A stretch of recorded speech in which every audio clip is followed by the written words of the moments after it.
আসসালামু আলাইকুম, কেমন আছেন সবাই? সবাইকে ফারজানা ব্লগস ভিডিওতে স্বাগত।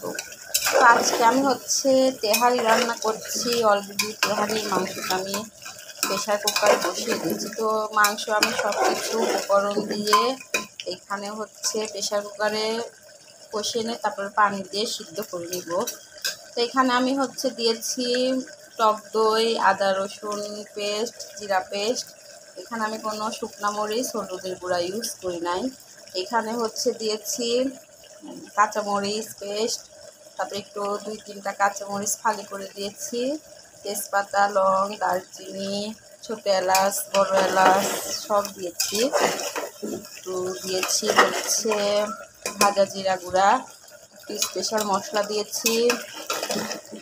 আর দিয়েছি আমি দারচিনি, তারপরে একটু জয়ত্রী, জয়ফল গুঁড়া করে দিয়েছি এখানে, সেটা একটু ফ্লেভারের জন্য। তো এটাই তো, মাংসটা আমার কষানো হয়ে গিয়েছে। এখন 2-3টা শীষ দিয়ে আমি একটু সিদ্ধ করে নিয়ে তারপরে পানি দিয়ে দিব। তো অলরেডি আমার মাংসটা আর একটু আমি তেলটা উপরে উঠে আসলেই মাংসটা আমার কষানো হয়ে যাবে।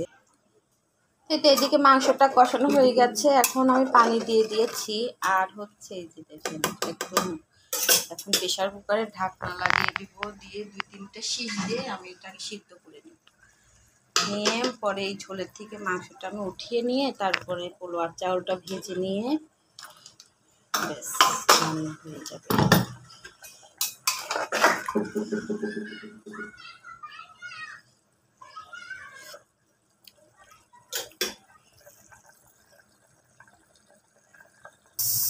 আর এই যে এদিকে পোলার চাউলটা ধুয়ে রেখেছি, এটা অনেক আগে একটু ধুয়ে কিছুক্ষণ ভিজিয়ে রেখেছিলাম, তারপরে পানি ঝরিয়ে একটা আমি চালনিতে রেখে দিচ্ছি। তো এটা মাংসটা সিদ্ধ হয়ে গেলে এই পাতিলে আমি চাউলটা ভেজে নিব।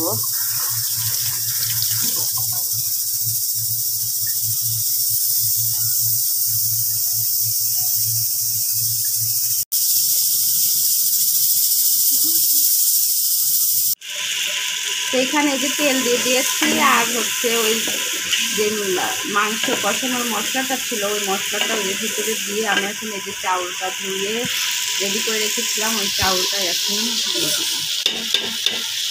দিয়ে এই যে এখন সুন্দর করে এটা ভেজে নেব, নিয়ে আমি পানি দিয়ে দিচ্ছি। তো এইভাবে আমি রান্না করি তেহারি, একদম শর্টকাট রান্না। এভাবে আগে ভালো করে একটু ভেজে নেব আমি, ভেজে নিয়ে তারপরে পানি দিয়ে এর ভিতরে আমি মাংসটা দিয়ে দিব। মাংসটা আমি আগে কিন্তু দিচ্ছি না, আগে আমি ভালো করে কষিয়ে নিই। কষিয়ে নিয়ে তারপরে এটা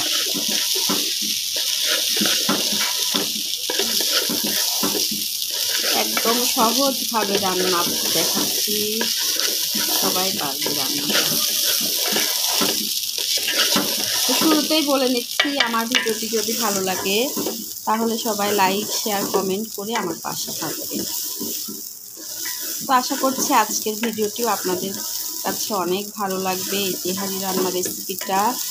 আর ট্রাই করে দেখতে পারেন এইভাবে রান্না করে।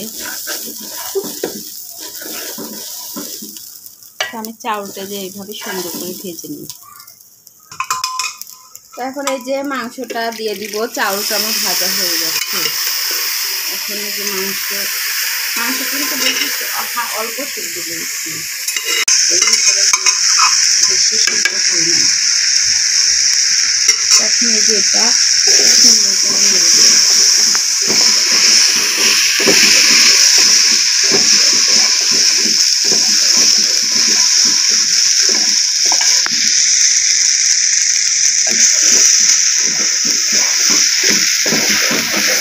নেড়ে এখন আমি এই যে গরম পানি করে রেখেছি, গরম পানিটাই এই ভিতরে দিয়ে দিব।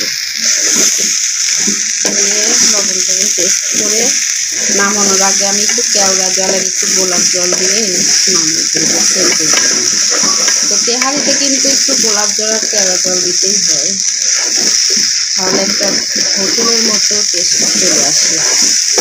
আর এখানে আমি একদম খাঁটি সরিষার তেল ইউজ করছি। এখানে তেহারি রান্না তো খাঁটি সরিষার তেলটা ইউজ করতে হবে। এখন আমি পানি দিয়ে দিব। এই যে এখন পানি দিয়ে দিচ্ছি, পরিমাণ মতো পানি। একটু ঝরঝরে করে রান্না করবো, এই জন্য পানি বেশি দিলাম, আন্দাজ মতো পানি দিয়ে। এর ভিতরে আমি একটু লবণ আমি মাংসে দিয়েছিলাম, আবার একটু আমি পোলার জন্য দিব, কারণ চাউল বেড়ে যাবে, তখন লবণ আমার একটু লাগবে। তো এখন 2-3 চামচ আমি একটু টেস্টের জন্য গুঁড়া দুধ দিয়ে দেবো। গুঁড়া দুধটা অপশনাল, দিলেও দিতে পারেন আর না দিলেও সমস্যা নেই। আমি একটু টেস্টের জন্য দিয়ে দিলাম, টেস্ট সুন্দর হয়। আর একটু লবণ একটু মাংসে দিয়েছিলাম, আর 3-4 ফালি কাঁচামরিচ দিয়ে দেবো একটু হালকা। আমি চিনি একটু, চিনিটা অপশনাল, চিনিটা অফ করে দিলে।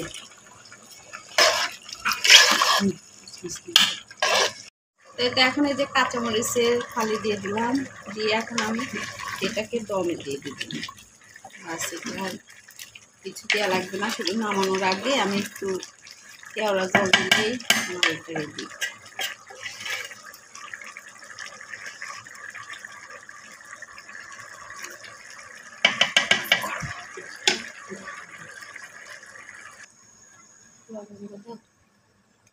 এই তো আমার হয়ে গেছে রান্না, তেহারি রান্না, সুন্দর হয়েছে রান্না।